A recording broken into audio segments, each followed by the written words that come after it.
नमस्कार सर्वांना. तर थंबनेल बघून समजलंच असेल की हा व्हिडिओ कशाचा आहे. तर हे मी गोल्ड इयरिंग्स बनवले होते, जे की मी स्वकष्टाने माझ्या पैशाने बनवले होते, ना की मम्मी पप्पा किंवा मिस्टरांकडून. लग्नाच्या अगोदर मी जॉबला जात होते, त्या पैशातून मी थोडे थोडे सेव्हिंग करून हे गोल्ड इयरिंग्स बनवले होते.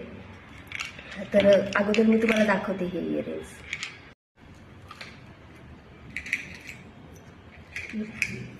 मला असं दाखवता येत नाही, मी तुम्हाला दाखवते एक सेकंड. हे बघा,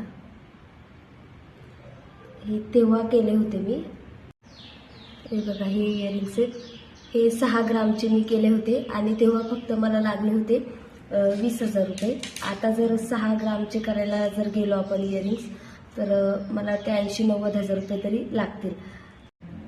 ॲक्च्युली तेव्हा घेताना 20,000च खूप वाटत होते. असं वाटायचं की सोन्याचा भाव कमी होईल, पण मी बोलत होते नेहमी घरात की नाही, सोन्याचा भाव कमी होणारच नाही. आणि तोच निर्णय माझा योग्य ठरला. आज जर घ्यायचे झाले तर 90,000 रुपये लागतील.